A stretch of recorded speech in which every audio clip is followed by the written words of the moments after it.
What's good, y'all? It's your boy, man, back with another video. You rocking with me. Go ahead and get this video a thumbs up. Like, comment, share, subscribe. But with all that being said, man, y'all see the title. 50 Cent's G-Unit sneakers rival Jordan at their peak, according to Reebok CEO. Now, y'all see why I put the shocking emoji face? Because this is shocking news. Like, I really don't believe it. But if they say, if the CEO is saying it, it kind of got to be true. 50 Cent's G-Unit sneakers rival Air Jordan at their peak, says Reebok CEO. I think we sold almost as many pairs as the Jordan launch for that period, Krinsky recalls. Now this is crazy. I want y'all to look at this sneaker. It almost looks, let me pull up a better picture for y'all.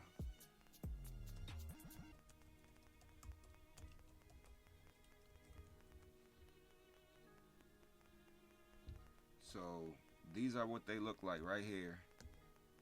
And it's like, these are almost like some damn Walmart kid shoes. Like, I don't know. I'm thinking like they literally look like Tempur-Pedic shoes for old people. This is, I could, like, there's no way these shits kept up with Jordan in their prime. No way.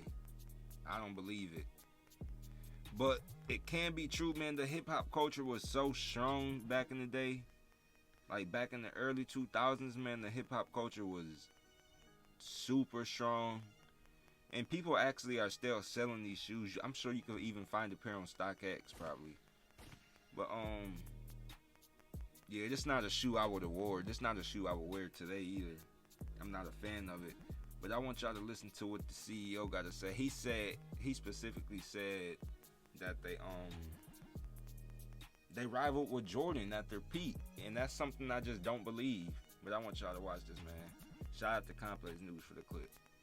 Jay-Z and others, so it's part of the business. And one thing, so you miss out on LeBron in 2003, and then in 2003 you signed 50 Cent and Jay-Z, and 50 has said that it was a response to missing out on LeBron. Is that true? Because, like, it's a great pivot that you guys saw. Like, all right, we missed out on LeBron, and now we have these two hip-hop heavyweights who don't have a shoe deal at the right time. And then, you know, the G-Unit sneaker deal, obviously one of, like, my favorite sneaker deals of all time. My mom waited in line at the mall when I was at college for them. And then even on sneaker shopping, whenever it comes up, it's like, just the day is made. But talk about that deal. And was it in response to missing out on LeBron, kind of like that pivot, or what? Well, I think there was this like lull when LeBron didn't happen. There was also a couple years earlier there was an NBA strike in '99. I think there was 50-game strike, so like there weren't players playing and there weren't shoes on court. It was a weird time, and this was also the time where Paul Fireman had just come back in because he had kind of taken a break, and he was like, I don't feel the energy in this building now, and so it was like, what are we doing? And then we had this conversation in his room about, in his boardroom about how, you know, music artists are becoming more influential than ever. Yeah. And this was that renaissance period of kind of 90s and 2000 hip hop. And so he was like, well, what do we do? What do we do?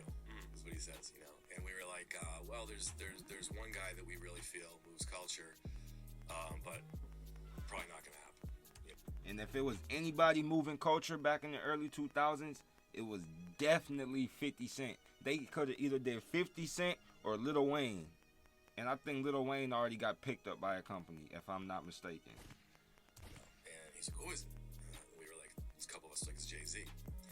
And we happened to be working with Steve Stout at the time.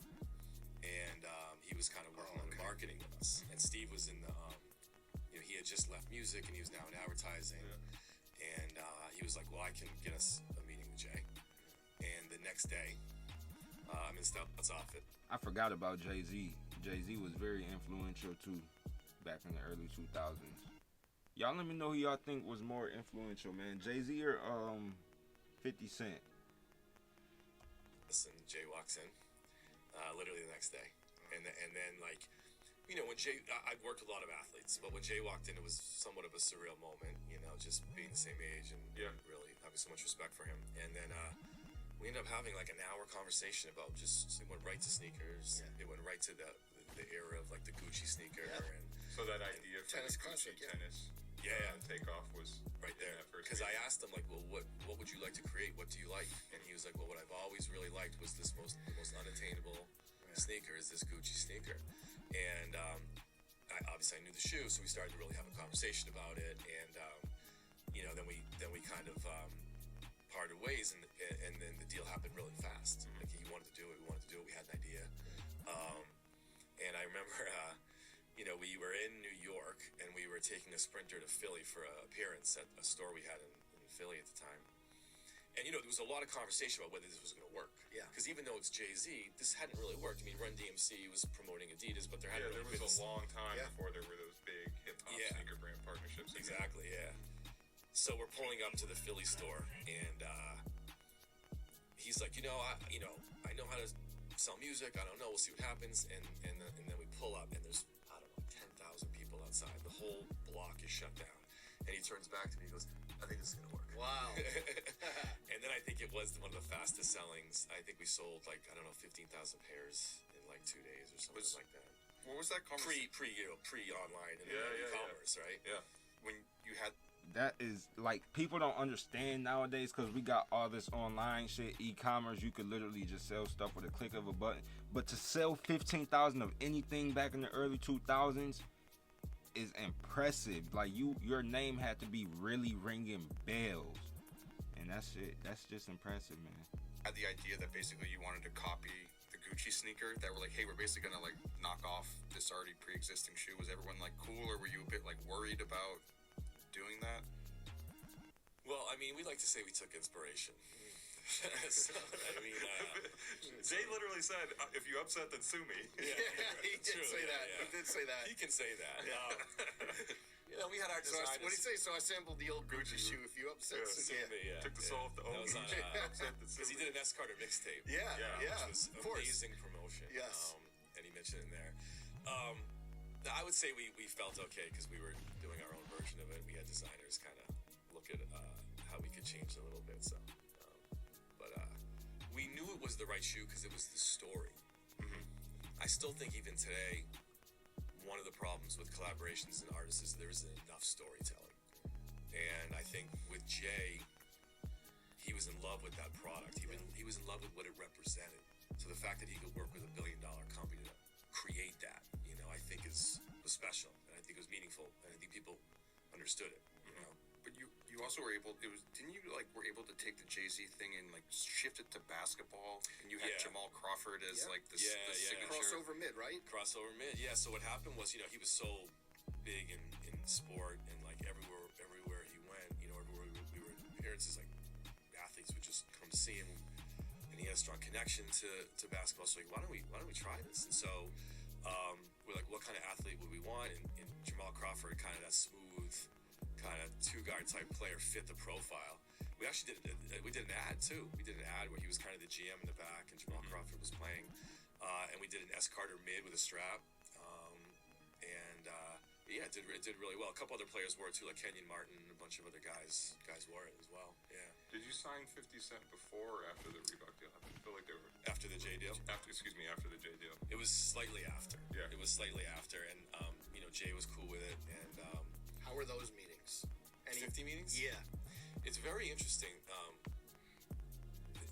They both were very interested in the business, but Jay was very interested in a methodical approach, like supply and demand.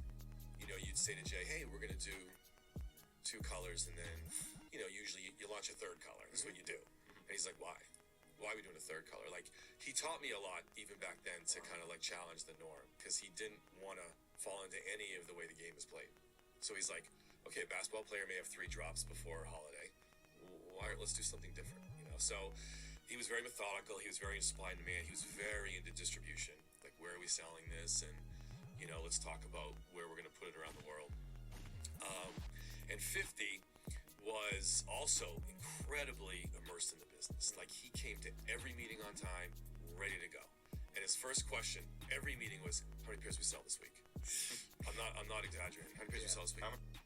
50 was all about a bag. He wanted that money. That's all he was worried about. How many pairs we sell this week? Come on now. He wanted that check. How many pairs were you selling? We were selling a lot. Yeah. And we were, 10,000. no, we were selling like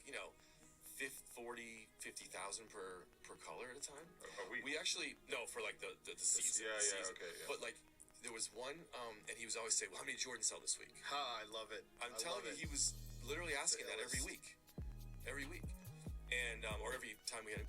He wanted to just be able to say, I rivaled with Jordan. In fact, let me go to his Instagram real quick and show y'all, just to prove to y'all. 50 Cent literally wanted to be able to prove that he rivaled with Jordan. 1 second. The man posted. Hold on. Read his caption. I compete with whoever is the best in every category I get involved in. They thought I was crazy asking about Jordan sales till I matched them. Sheesh. He said they thought he was crazy about asking about Jordan sales till he matched them. Now, it does say at their peak. I doubt he matched them for very long. He probably caught up with them for a second, but it's still dope that he matched them. But yeah, man, that's probably gonna wrap it up for this video. Y'all let me know y'all thoughts. Would y'all ever rock the Reebok G Unit sneaker? If you had a pair of those back in the day, go ahead and let me know. I guess they came out around 2003, 2002. Go ahead and leave a comment on this video down below. It's your boy, man. I'm out. If you're looking for a music distributor to help you get your music on all platforms in under 24 hours, all you have to do is click the link down below and you will get 10% off when you sign up for DistroKid. Now, DistroKid is one of the best music distributors out there. I wouldn't be recommending it. Be sure to click the link and sign up. You do get 10% off.